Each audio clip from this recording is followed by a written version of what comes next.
Holy crap, it's cold. Absolutely freezing. 6:48. I don't need to make any more videos, I said. Listen, I've made enough videos. I've said what I need to say. Steamboat Goose is going to erupt. Is it tomorrow or today? It's tomorrow, I think. I'll check it in a second. The time is going to be 2:37 p.m. No, cancel that. The time is going to be 2:37 a.m. a.m. There's a moon out there somewhere. I said, listen, I don't need to make any more videos, and if I do, I definitely don't need to establish the dates and all that stuff. And Jake and Nathan, both of them, one of them, each of them said, have you got any more battery power in your camera? And I said, yeah. I don't know which one asked. One of them did. Where's my car keys? There they are. And they said, well, what have you got to lose? And I said, battery power. And they said, don't be a smartass. And I said, why not? You guys are smartasses all the time. And they said, no need for you to be. That's us. That's our department. You know the story. Treat yourself to some KFC delivery on Deliveroo tonight. Spot a traffic problem? Call the traffic hotline 62100 106. With music that makes you feel good, Mix 106.3. Wake up with Kristen and Nige. So, they reckon I should make another video. 8 degrees. Today's the 8th of the 8th. There is a moon out there. That's one way you can establish the date, you know. Kind of. I mean, I don't know if the average person would know from looking at the moon what the date is. But I guess a really moon observant person might know. Not if it doesn't focus a bit better than that though. Oh, there we go. Well, it looks like we're past the first quarter. Yeah, I'd guess it's about not much after the first quarter. It's over 50% full. A few nights ago it was like a tiny little sliver. It only seems like a few nights ago. Wow, it's cold out there. Ads on the radio. Oh my god, it's cold. Triple J. What's on Triple J? Competitive advantage. And what about 104.7? Sarah Harris. Just clapping and stuff. Visit unique meats at the Fishwood Market. Well, nothing much. I don't know why they wanted me to put the... I don't know why they want me to make another video. I've made enough videos. I thought there must be like something coincidental about to come on the radio or something. It's just ads. Ads. Alright, I'll turn it up anyway. Oh, I turned it off the station. That's a bit careless of me. Canberra born and brewed. So when you open the fridge, support your local brewers. Ben spoke. Give them a try. From iHeartRadio, #1 for podcasts. Stuff you missed in history class. People and events and places in history that are maybe overlooked or underappreciated. A little look at things that happened in history that shaped the world we live in today. They may not have gotten enough attention. Try to bring them into a little bit more light and a little more awareness. Things that are sometimes weird, sometimes wonderful, sometimes scary, and sometimes sad. But all of them are important stories. Search and stream the Stuff You Missed in History Class podcast on the free iHeartRadio app. Want a lot for a little? Right now, hurry down to Macca's and grab a cheeseburger, small fries, small Coke, and a golden raspberry and custard pie for just $4. A little goes a long way at Macca's. Available 10:30am to midnight for a limited time, excludes McDelivery. Mega deals on home appliances at Domain's Mega Weekend Sale. Mega bonus. Buy selected laundry appliances and get bonus local delivery. Bonus installation. Yeah, I was just holding the torch in my mouth while doing that. Kind of created a weird effect, hey? It does. Nighttime torches. Just Canberra in general. Everything's weird, man. Look at it out there. That is disturbing. I had to walk a long way from the library today because I parked all the way up here at the swimming pool, and oh my, how cold can it get? Well, he's not cold. I mean, he doesn't look cold. The next major eruption of the steamboat geyser is coming. Soon. It's eruption number 63 and it's eruption number 31. Jacob, 31.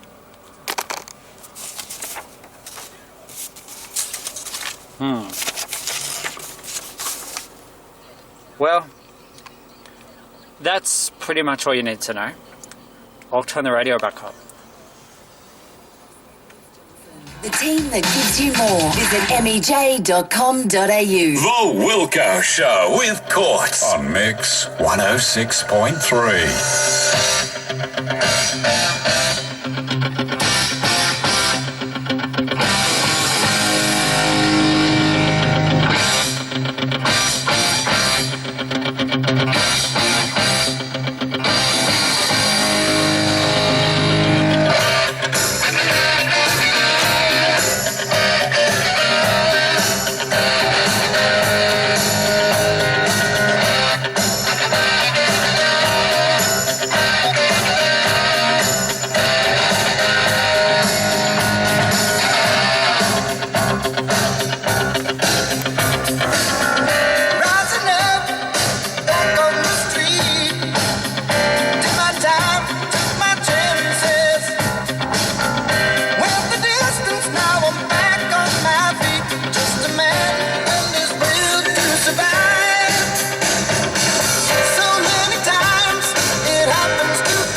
Show with Courts on Mix 106.3. There are days I wake up and I pinch myself. You're with me, not someone else.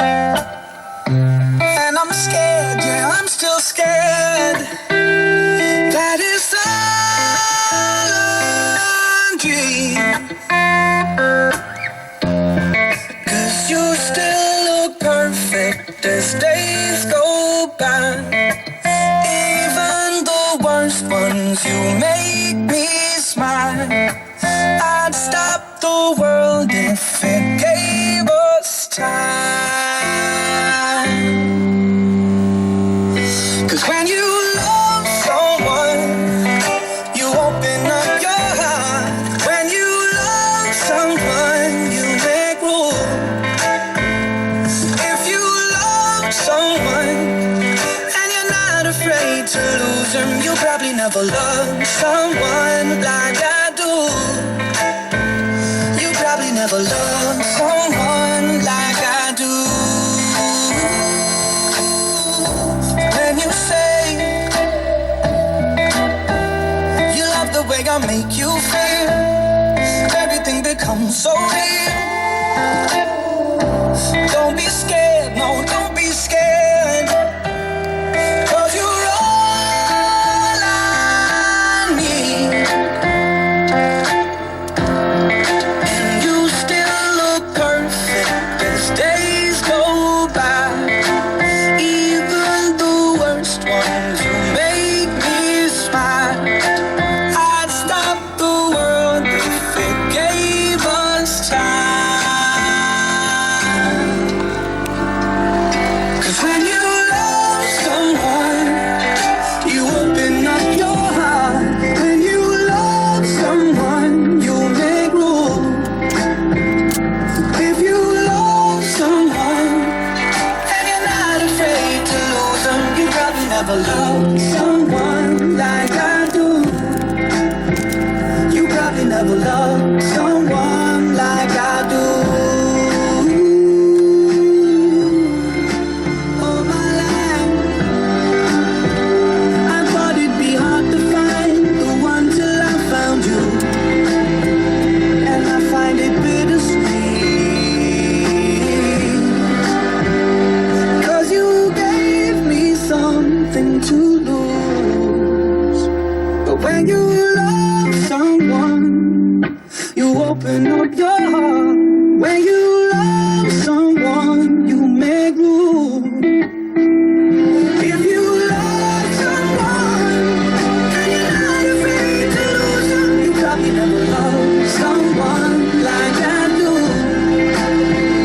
You probably never loved someone like I do. You probably never loved someone like I do. This is the Wilco Show without Courts, but she will be back tomorrow at Mix 106.3. Thank you for joining us. We've got to get out of here and make way for Kennedy Malloy tomorrow. Producer Maddie, big show. Huge show tomorrow. Huge show. We get to find out the winner of the Small Business Boosters. Wilco, do you feel confident? I do, so much so that, like, the crown will fit my head, right? Well, see, I brought a crown in for you once. Remember how that went down? No, well, it didn't. It It didn't. It wouldn't balance on it. It really not great on the noggin. So I feel really confident. Oh, but then Courts has got a big thing tomorrow with the Bubs and Brows. Tomorrow morning, 9 till 12 at Canberra, Lotus Skin and Beauty. Renee, you going to help us out? Oh, for sure. Bubs and Brows. Get amongst it. Yeah, There's nothing worse when you're a mum and you're doing all your mum stuff and you don't have time to get your brows waxed and you got Bub here. Plonk them with Courts. Or me, or you. Or Maddie, or me, whatevs. And then get your eyebrows done and you'll feel like a new woman. Or man. But what about free beer? Which I'm doing with every burger purchase right now at Copper Dragon. Like right Free now, beer is just for very tonight. good. Thanks Bubs to and Capital Brows is Brewing. where it's at. Oh, I don't know. Lotus. Like, we've definitely gone two different ways. We have. You've gone with nurturing and looking after mums, and I've just gone get people drunk. All right, different tactics. We'll see who wins tomorrow. Thanks to Rams helping small business owners become homeowners. We'll see you from 3. Bye-bye. Up on the Wilco Show with Courts. Podcast at mix106.com.au. Malagana's Edwards Johnson. So would you rather be in the eye of the tiger or the eye of the archangel's shadow? Gabriel, almost the name of an archangel. It is, but it's the female version. And they say the female of the species is far more deadly than the male. Far more deadly than the male. Especially if you're talking about spiders. And Gabrielle is a spider. What? I thought you said she was a hurricane. Oh, she's a hurricane too. But she's a spider spirit. But spiders are nice. Shut up. Not all spiders are nice. There is such a thing as a bad spider. Spiders are usually the victims. They're demonized and they're squashed. I thought you don't like people being victimized, demonized, and squashed. I don't like people being demonized and squashed. I've never said I do. Yes, but you like spiders being squashed. I didn't say that. I never said that. And I'm not talking a nice spider, I'm talking a really nasty spider. Have you seen a camel spider? Yeah, I like camel. No. No, you cannot like camel spiders. Do you know what they do? Do you know what camel spiders do? Well, you're going to tell me whether I like it or not, I suppose. Yes, I am. Camel spiders catch mice and eat them alive. Now that is not nice. They're only mice.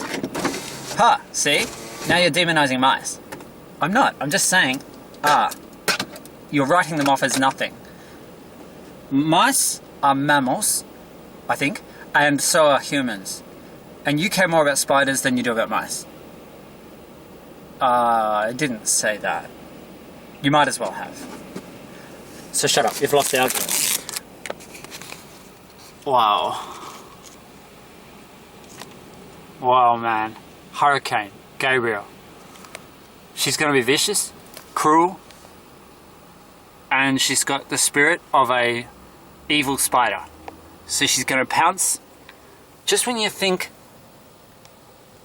she's not going to pounce, just when you think she's safe, she's going to explode.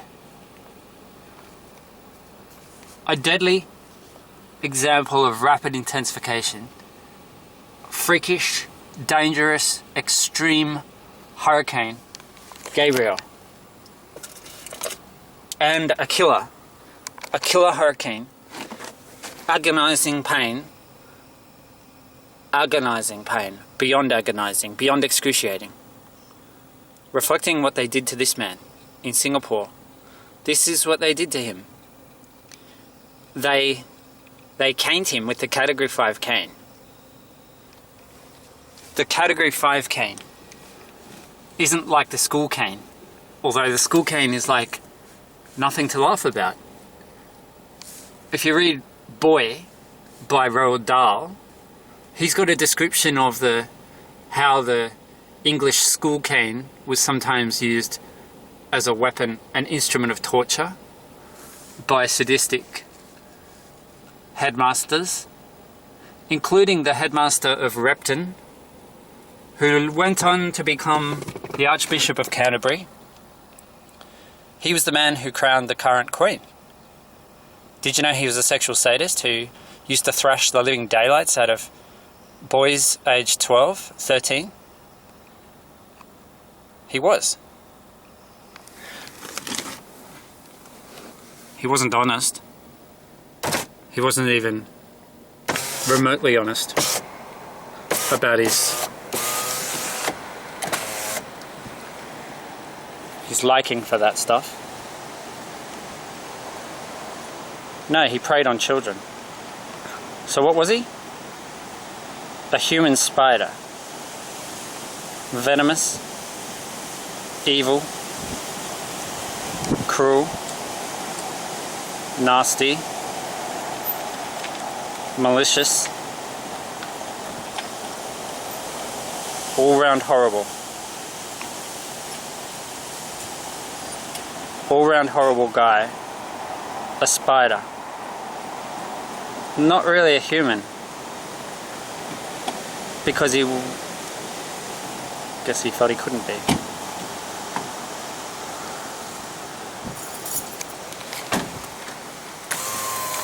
Nasty weather, man. I guess he felt he couldn't be honest about being a sexual sadist, so he kept it all, in the dark room. In the dark room at night, he'd thrash the living daylights out of some kid who's done some minor thing wrong, who's broken some rule, and now he's being tortured in the dark by the same man that was preaching about the love and the kindness of God a few hours earlier. How confusing.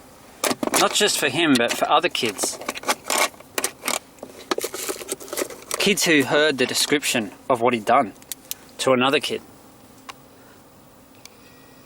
To his ass, to his backside, blood and everything. But what that headmaster was doing to kids was nothing compared to what these sickos do to people in Singapore. I think you need to be an honest sadomasochist, an honest kinky masochist, sadomasochist. You need to be someone who's got some experience in the kinky world to fully comprehend the horror of what they did to this man.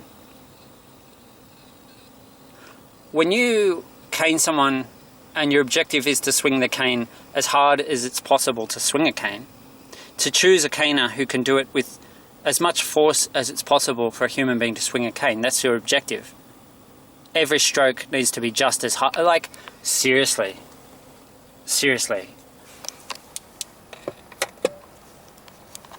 If you watch a kinky video of a caning, you'll notice they're not actually swinging the cane that hard. There's a lot of skill in caning someone in a way that's consensual, you know, where you've got a consenting person being caned and a person caning them who's looking out for them, looking out for their welfare, you know, looking out for, well, maybe that one was a bit too hard. So, are you okay? Yeah, I'm okay, I can take that. Oh, right, okay. You sure? Yeah, I'm sure. Go for it. I'm a tiger boy. I want my stripes. Alright, if you're sure, here comes another one. You know, it's like, kinky, there's a lot of communication. It's actually a very, and everyone's different. Most people, you know, aren't doing canes, they're doing paddles. Or they might, a lot of people are into spanking, just hand spanking, erotic spanking.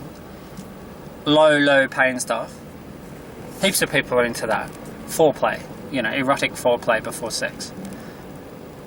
And that's a bit different again. That's not exactly masochistic, is it? No, it's pleasure. With a little bit of pain. And that's the average person. If they're a little bit kinky. And that's a lot of people. I don't know if it's 50% of the population or 20% or 40%, I don't really care. But when you get to the level of using a cane, well, it depends how hard you're using it. If you're just tapping them with it, well, anyone can do that. It's not going to do any damage. But if you're a sadomasochist in the sense that, no, you like it to really sting and you like to get a good welt and you like to have some stripes that you can, you know 2 days later that you got caned on. You know on Sunday that you got caned on Friday? You still know? It's like you've got some welts there, some marks to prove it. Then you know that the cane actually really does sting. Once it starts to get a little bit of momentum, it really stings. It's like if you've been in a hurricane, and you might say, oh, I've been in a hurricane. I was in a hurricane, I know about hurricanes. And it was a low-end Category 1 Australian tropical cyclone. That was the hurricane. If that was your cyclone, and you think from that you know about hurricanes, well, what a shock you'd get if you were in the Philippines when Haiyan came along. Not just Category 5, but geez, if they had Category 6, Haiyan would be in that category, because Category 5 is 157 miles per hour.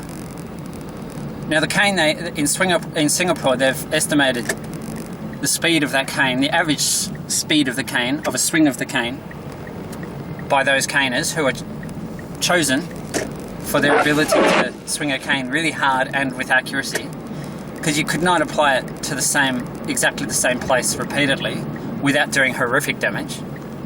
So they try to avoid hitting the same place twice. The problem is they've extended the number of strokes that a person can be sentenced to. I don't know what it used to be, but now it's 24.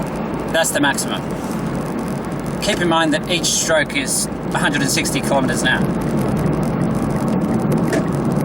So it's not like the school cane. Even the boys that were getting thrashed by the headmaster back at Repton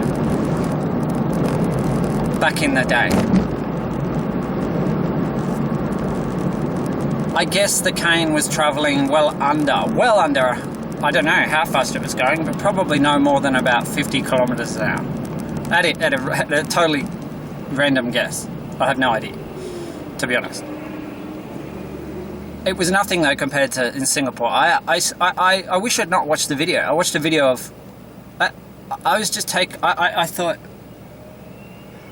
Well, man, the average person could not even swing a cane like that. Because it's frightening. It's frightening to watch. It's violence. It's like... And I just thought... And you can see, like... They do the same thing in Malaysia. Judicial caning.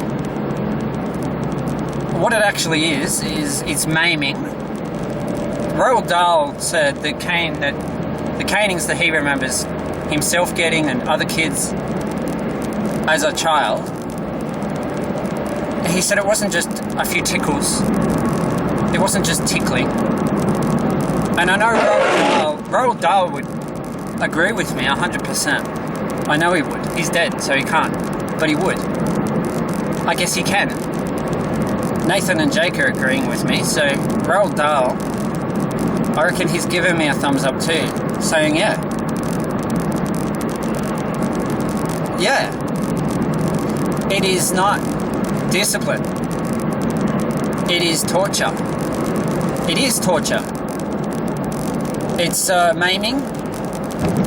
One stroke of the cane in Singapore, and you've got a scar wherever it lands on your ass.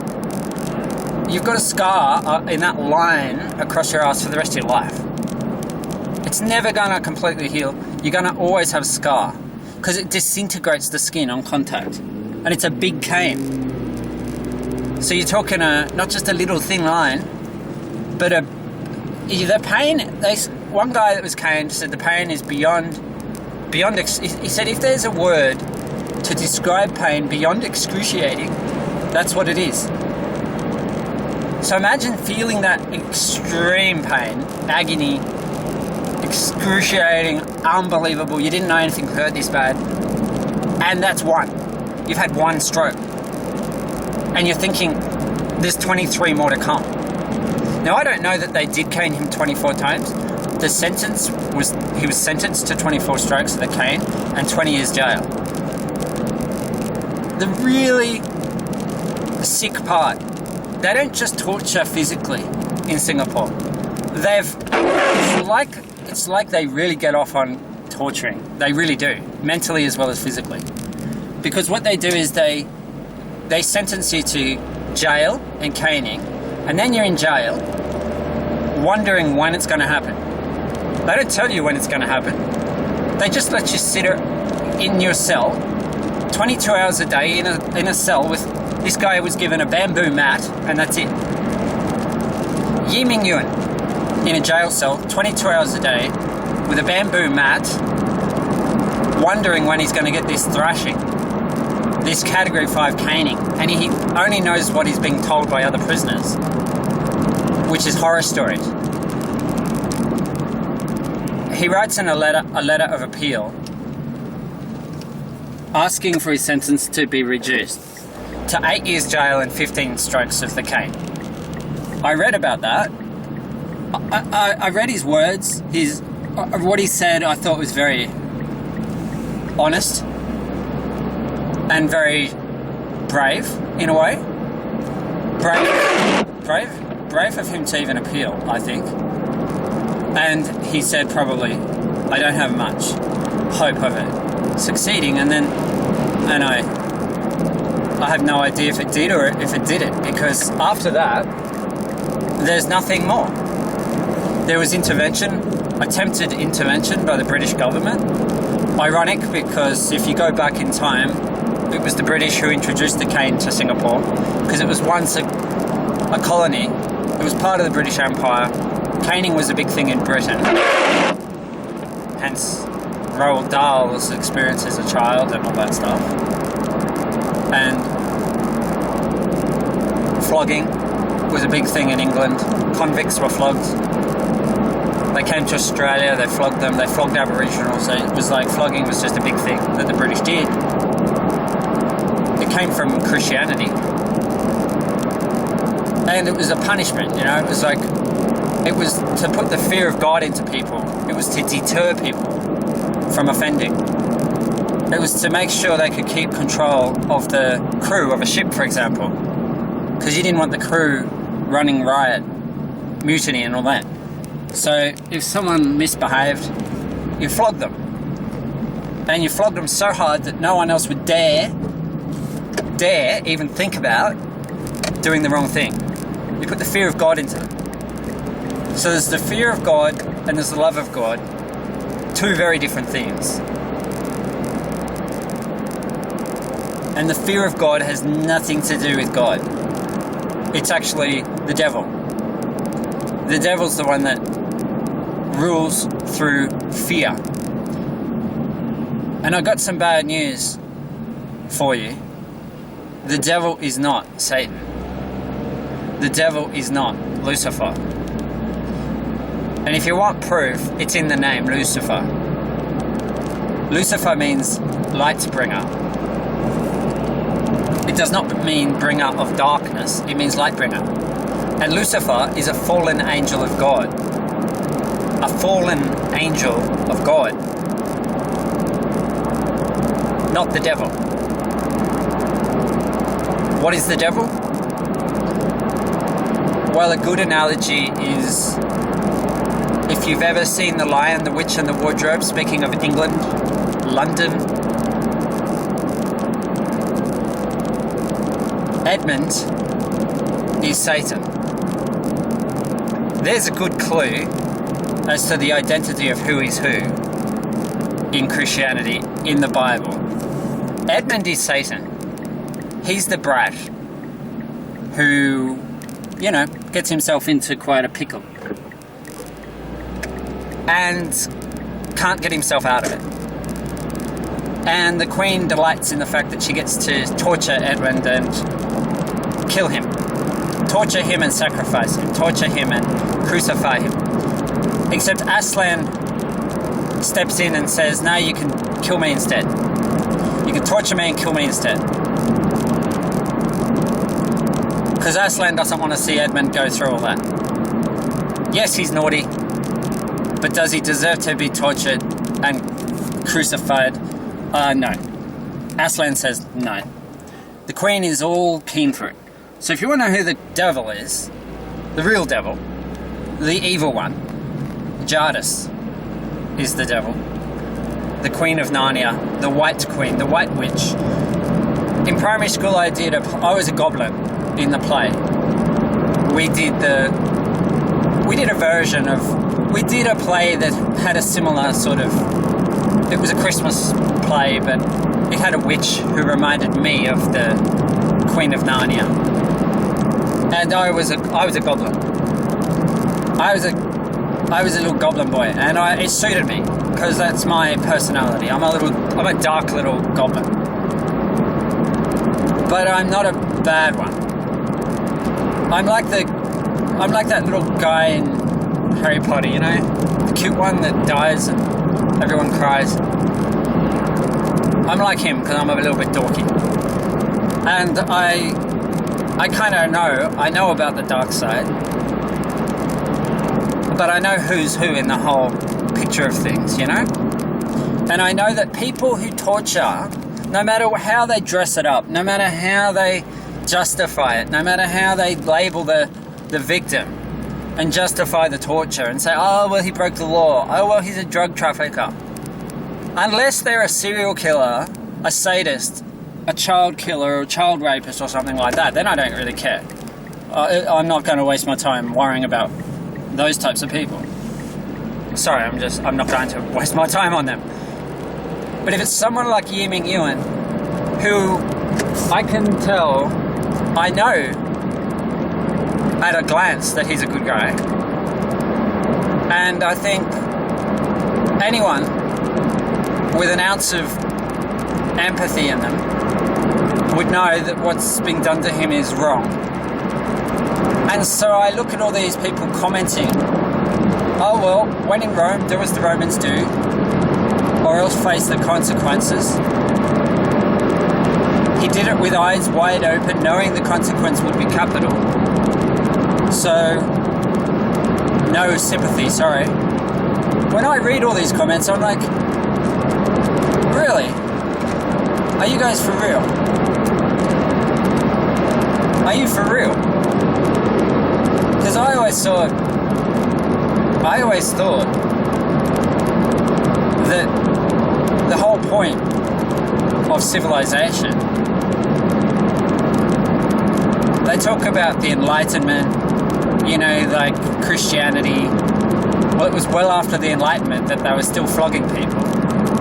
So I'm not sure what went wrong there with the whole Enlightenment thing, but these days I've noticed a lot of conservative Christians are really keen, and I mean really keen, to hold up any example of Muslims being cruel to homosexuals or to anyone really. If the offenders are Muslims, oh well, let's draw everyone's attention to that. These terrible, evil, sadistic, cruel Muslims, look what they do. Look what they do to people. And we all know there are a lot of extremists in every religion. Islam is not special. Islam has a lot of terrorists. Why? Because Islamic countries tend to be pretty poor. They're not sophisticated. It's a generalization, but it's true of a lot of them. And terrorism is like what people resort to when they're, well, either a psychopath, which most of them are, because to go and target innocent people, you pretty much have to be a psychopath. I think you do. Or maybe you've lost your whole family and you're out for revenge, something like that. I mean, it happens in all kinds of ways. Terrorism is terrible, awful, horrible. It's the scourge of the 21st century, isn't it? Terrorism. And you never know where it's going to happen. That's the worst part. But looking around at a lot of the bad stuff that's happened in terms of extremists in recent months, years, a lot of the offenders have also been self-identified as Christians, white supremacists, right-wing extremist Christians.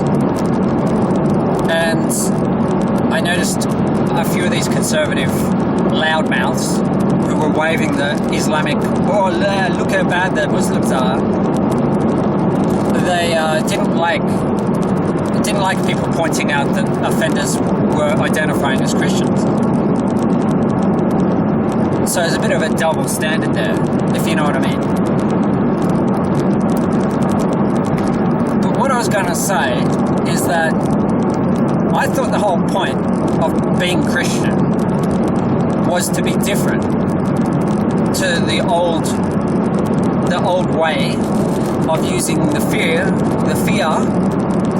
of God, or the fear of the whip, or the fear of crucifixion, like they did in Rome. to stay in power or to get into power. Just keep people living in such extreme fear that they don't dare oppose you. They don't dare question you. If they so much as look like they're going to rebel, well, just flog them and crucify them, like they did to Jesus, like the Witch of Narnia did to Aslan. Except he volunteered, didn't he? He volunteered. He said, no, kill me. Don't kill Edmund, kill me. So there's a connection between Jesus and Satan. A direct, strong connection. It's the image of Aslan and Edmund talking before Aslan died. That is the image of the connection between Jesus and Satan. The snake. The snake that said to Adam and Eve, don't eat that. No. The snake said, Adam and Eve said, how does it go? It's the book of Genesis. They're in the Garden of Eden. And the snake comes and a lot of people say tricked Adam and Eve, tricked them. And I read it and I go, well, I'm not quite sure that I see where the trick is here. Because the serpent told Adam and Eve, if you eat from the tree of knowledge of good and evil, the fruit of the tree of knowledge of good and evil, well then you will be as gods. You will be as the gods. Gods. Not God, but the gods. And Adam and Eve looked at each other and said, oh, well, that sounds alright. We can be like the gods. So let's eat it. And they say, oh, they were tricked. They were tricked by Satan. But then God came back and he's like, I see you're not naked anymore. You're wearing fig leaves. What's going on? Why are you all suddenly so ashamed to be naked? What's going on here? Did you eat from the tree of knowledge of good and evil or something? You must have. You naughty, naughty brats. Alright, I'm gonna go pick a switch and whip the living crap out of you. And Satan, you're in for it too. And yes, I am God Almighty. There's only one of me. And I am all kind and all merciful and all loving, and except for today. Today I'm going to absolutely thrash the pants off you guys, and I'm going to curse you, and I'm going to throw you out of the Garden of Eden. I'm going to throw you out on your ear. You're never coming back here, and you're cursed. You're cursed from now on. And Satan, no more legs for you. You can slither on your belly. From now on you're a snake, and I'm going to make you venomous, and you're going to want to bite them. So God suddenly went from all loving, all kind, all merciful, to kind of being a bit of a dictator. A little bit like the Queen of Narnia, went from being all nice and, here Edmund, have some Turkish delight, have some hot chocolate, here lovey boy, have this, you like this, oh yes, Edmund, oh yeah, my favourite, oh yeah, greedy boy, chugging down his Turkish delight, yum yum. And then I'm not telling my stupid brothers and sisters about any of this. I'm keeping this secret. Because that's Edmund, he's a brat. He wants everything to himself. And truth be told, he probably does need a flogging. But there's a flogging and then there's a flogging. And I'm sorry, but when you take the skin right off a person, when you whip them so hard there's flesh and blood and permanent scars, you're not just tickling. You're not just disciplining. You're not disciplining them. You're not trying to help them. Like, let's not beat around the bush here. You're torturing them. And your aim is to torture them. Traumatize, torture, abuse, destroy. Because you obviously, one of two things. You either hate them for whatever reason, maybe because you've decided that they are Satan, or you get such a thrill out of it, such a thrill out of holding that whip and holding that power over that person, that you are so motivated to do it by the thrill of doing it that you do it for that alone, and you just don't care about them. It's like afterwards you're just like, oh well, it sucks to be them, but oh well, I had my fun. It's one of those two things, and I don't doubt once you've got this culture of torture going on like it has been in Singapore for quite a while, what happens is, the reason it's hard to reform something like that, the reason it's hard to phase out torture, thrashing of a kind that takes the skin away, leaves permanent scars, traumatizes, puts the person into shock. I mean, we are talking of flogging that is so bad, even after 6 strokes of the Singapore cane, the Cat 5 cane, for the next week, if you get 6 strokes, no, actually let's go with 4 strokes. If you get 4 strokes of the Singapore cane, which is less than you'd get for being homosexual, if you're caught in the act of being homosexual in Singapore, you'll get 6 strokes. If you overstay your visa by 90 days, you'll get 3 strokes. As a foreigner. Yeah, they'll even thrash you as a foreigner. If you overstay your visa by 90 days or more, 3 strokes of the cane. So they don't really care who their victims are, as long as they get their thrills, or get to send the message of, hey, there's got to be one motive or the other. There's no, oh yeah, there's the whole, oh yeah, let's use it as a deterrent, because we don't want other people coming here and overstaying their visa, and we don't want other people trafficking drugs. Oh yeah, that's right, deterrent. Oh yeah, I forgot. So it's not just sexual sadists who are dishonest, who become part of that culture and then they're hard to get rid of. Sexual sadists who are closeted and dishonest, well, obviously they'd be attracted to that. If they're really sick, real sickos, you're going to end up with a few sickos in any kind of judicial system that tortures people. Of course you're going to have sickos in there, and they're going to be hard to get rid of, because it's hard to pick. They can seem very professional and very this and that, like a headmaster, like an Archbishop of Canterbury. You know, they can seem like the most impeccable person, professional as can be, and they would never in a million years come out and say they were kinky, because they're not kinky. Kinky kind of points to being honest, open about who you are. Like, yeah, I like a good spanking. Oh, you're kinky? Yeah, I guess I am. You're a masochist? Yeah, I guess I am. And I like spanking my boyfriend. Oh, so you're a sadist? Well, yeah, I guess I am. You're a sadomasochist? I guess so. But we only do it with a slipper. Oh, that doesn't matter. You're still a sadomasochist. Oh, okay. Well, that's what I am then. Well, no, they're never going to come out and say that. They'll never admit to being anything other than a dinky guy, normal, whatever.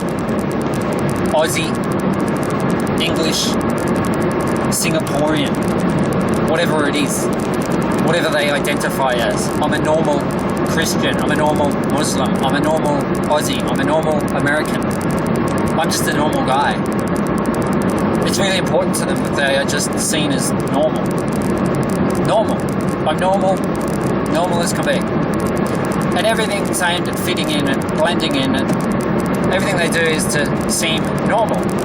So they're never going to come out and say, oh, actually I've got this weird thing. I've got this fetish for feet. You know, I like putting yogurt on my feet and having my boyfriend lick it off. They're never going to admit anything that's weird. Never. Never in a million years. Everything they do is aimed at maintaining an image of normal. And they're the people that sometimes, a lot of people are actually pretty normal, pretty vanilla, pretty boring. And you know, and a lot of people are quite satisfied being normal. And there's no problem with being normal. It seems boring from the point of view of someone who's really terrible to be really vanilla. You just go, how do you live like that? It's so boring. And it's like, well, how do you live like that with someone caning your backside every Friday? Like, what do you get out of that? And it's like, I don't know. I just get my thrills. I get a thrill. I get kinky thrills. I get a nice adrenaline rush. I get a nice dopamine rush afterwards. I get some nice tiger stripes that I'm very proud of. And I can check them out.